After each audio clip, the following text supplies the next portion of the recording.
नमस्कार बच्चों, कैसे हो। आशा है आप सभी घर में अच्छे से होंगे और अपना काम कर रहे होंगे।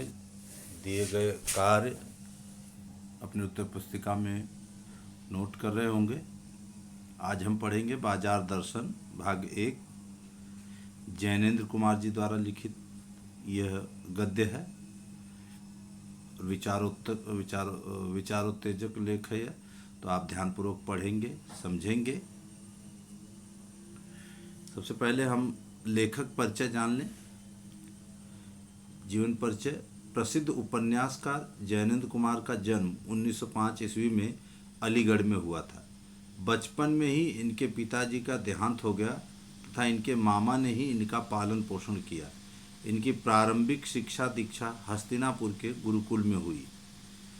इन्होंने उच्च शिक्षा काशी हिंदू विश्वविद्यालय बनारस में ग्रहण की।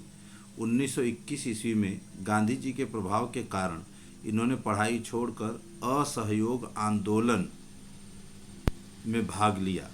अंत में यह स्वतंत्र रूप से लिखने लगे। इनकी साहित्य सेवा के कारण 1984 ईस्वी में इन्हें भारतीय सम्मान मिला। भारत सरकार ने इन्हें पद्म भूषण से सम्मानित किया। यहाँ आप देख सकते हैं पद्म भूषण सम्मान की प्रतिरूप आपको देखने को मिलेगी।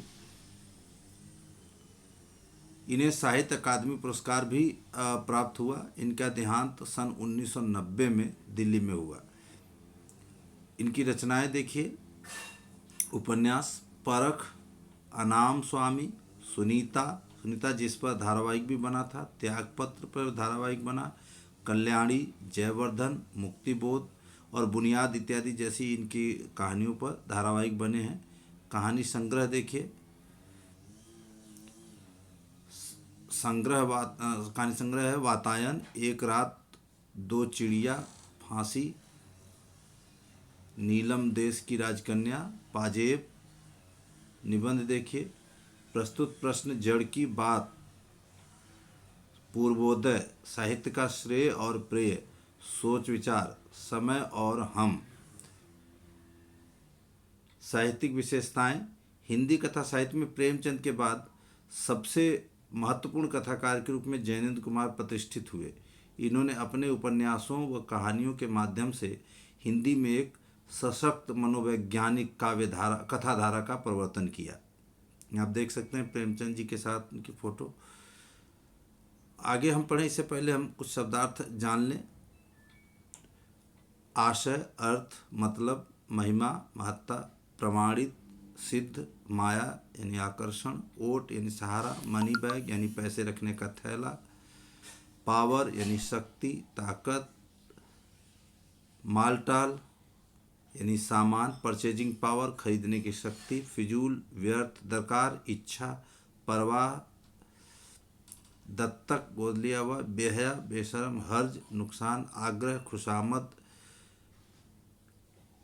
तिरस्कार अपमान, मूक मौन, परिमित सीमित, अतुलित अपार, कामना इच्छा, विकल व्याकुल, तृष्णा लालसा, इच्छा और ईर्ष्या यानी जलन, त्रास यानी दुख, सेक यानी तपन, खुराक यानी भोजन, कृतार्थ एहसानमंद, शून्य खाली, सनातन यानी शाश्वत, निरोध यानी रोकना, राह यानी मार्ग, अकारत यानी व्यर्थ, व्यापक यानी विस्तृत। संकीर्ण सकरा, विराट विशाल, क्षुद्र तुच्छ, बलात् जबरदस्ती, अप्रयोजनीय अर्थरहित, अखिल संपूर्ण, सरनाम प्रसिद्ध, खुद स्वयं, खुशहाल संपन्न, पेशगी सामान के लिए अग्रिम पैसा देना, ठीक है, जिसे आप एडवांस कह सकते हैं, कांधे वक्त, निश्चित समय, नाचीज तुच्छ, अपदार्थ, महत्वहीन, अडिग स्थिर, निर्मम ममता रहित, कुंठित व्यर्थ, दारुण भयंकर, लोक रेखा, वंचित रहित, कृतघ्न एहसान न मानने वाला, अपर यानी दूसरी, स्पिरिचुअल यानी धार्मिक, प्रतिपादन यानी वर्णन, सरोकार यानी मतलब, स्पृहा इच्छा, अबलता यानी कमजोरी, कोसना यानी गाली देना, पशोपेश असमंजस, अप्रीति यानी वैर, ज्ञात मालूम, विनाशक विनाशकारी, बेचक व्यापारी, ठगना यानी धोखा देकर लूटना, पोषण यानी पालन करना। तो इस प्रकार से आपने शब्दार्थ देखे। अब कहानी का प्रतिपाद्य देखिए कि कवि क्या कहना चाहता है। यहाँ हम संक्षिप्त रूप में जानेंगे, बाकी चर्चा हम अगले हिस्से में करेंगे, अगले भाग में। और आप सभी अपनी उत्तर पुस्तिका में ये जितने भी शब्दार्थ हमने यहाँ दिखाए हैं आपको, ये सब आपको लिख लेना है। जो 3 स्लाइड में शब्दार्थ हैं ये लिखना है आपको। और उसके बाद ये प्रतिपाद्य लिखना है कि बाजार दर्शन निबंध में गहरी वैचारिकता व साहित्य के सुलभ लालित्य का संयोग है। कई दशक पहले लिखा गया यह लेख आज भी उपभोक्तावाद व बाजारवाद को समझाने में बेजोड़ है। जैनेन्द्र जी अपने परिचितों मित्रों से जुड़े अनुभव बताते हुए यह स्पष्ट करते हैं कि बाजार की जादुई ताकत मनुष्य को अपना गुलाम बना लेती है। यदि हम अपनी आवश्यकताओं को ठीक ठीक समझकर बाजार का उपयोग करें तो उसका लाभ उठा सकते हैं। इसके विपरीत बाजार की चमक दमक में फंसने के बाद हम असंतोष, तृष्णा और ईर्ष्या से घायल होकर सदा के लिए बेकार हो सकते हैं। लेखक ने कहीं दार्शनिक अंदाज में तो कहीं किस्सा गो की तरह अपनी बात समझाने की कोशिश की है। किस्सा गो यानी कहानी कहने का तरीका। इस क्रम में इन्होंने केवल बाजार का पोषण करने वाले अर्थशास्त्र को अनीति शास्त्र बताया है। यानी जो बाजार का पोषण करते हैं, बाजार की हर बात को सही बताते हैं, बताने का प्रयास करते हैं। जो आजकल का बाजारवाद है, आप कभी मार्केट में जाएं देखें तो आप पाएंगे कि ख़ास तौर से जो मॉल टाइप का बाज़ार है तो वहाँ क्या है, भरा पड़ा है दुनिया भर का सामान, और आप उसमें से सामान लेने के लिए तो कुछ ज़रूरी चीज़ों के लिए जाना चाहिए, लेकिन वहाँ जाने के बाद आप गैर ज़रूरी चीज़ें भी उठा लाते हैं। तो ऐसी बहुत सारी बातें हैं जो इस बाजार दर्शन में। दर्शन का 2 अर्थ होता है। एक दर्शन यानी जो आपको दिखाई दे रहा है, जो देख सकते हैं आप, जो दिखाया जा रहा है, जैसा कि बाजार में सामान को सजा करके रखा जाता है। और एक दर्शन होता है फिलॉसफी, ठीक है। तो ये जो फिलॉसफी है, इसके पीछे दर्शन शास्त्र, वो भी लेखक ने इसमें बताने का प्रयास किया है अलग अलग तरीके से।